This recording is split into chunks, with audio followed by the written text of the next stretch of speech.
Hello everyone, my name is Dania Faiza Salsabela with student number 23020492.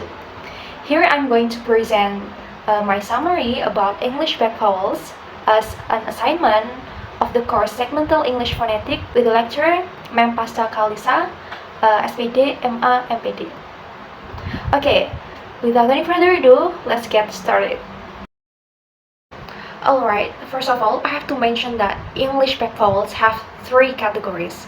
The first one is low back vowel, the second one is mid back vowels, and the third one is high back vowels. And to learn more about these English back vowels, let's move to the next slide, everyone. Alright, let's begin by looking at the low back vowel. In the low back part of the vowel space, there's only one vowel. You can hear it in the words like but or father. Now something to note is this symbol is called the script A, and it's different from the typewriter A that we use when typing. We'll see the typewriter later on, but it's important not to confuse the two. So whenever you use and you see think of the open sound in the words like but, not the like in cat. Okay, next you move up to the mid-back vowels where we find two sounds, O and O. First, let's talk about O, as in the word go. This vowel is actually what we call a non-phonemic diphthong. Means that during its pronunciation, the tongue raises a little at the end. This subtle movement makes it slightly different from the other vowels, but it's still common in English speech. And now let's discuss about O, or open O. You should hear it in the word but.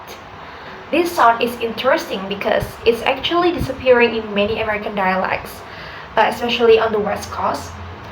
And the distinction between A in cot and O in cot is fading. Many speakers now pronounce these two vowels the same.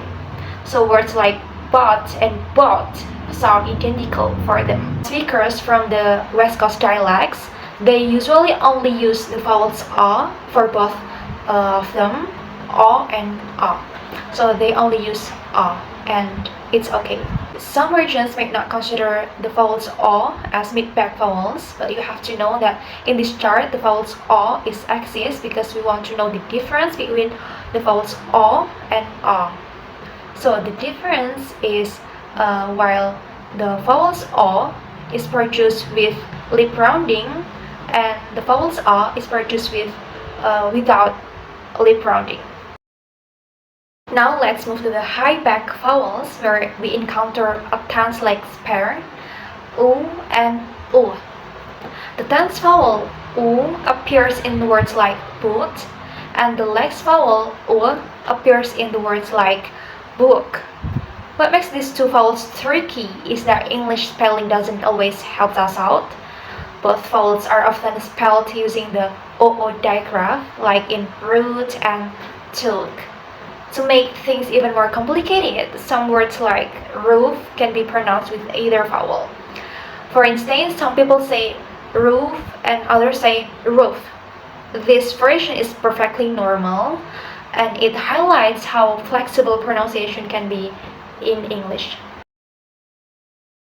Alright, based on what I have explained, one thing to remember is that vowel pronunciation can vary depending on the region or dialect of the speaker, and that's what makes English so dynamic. Alright, that is my presentation. At the end, thank you for watching, and wassalamualaikum warahmatullahi wabarakatuh.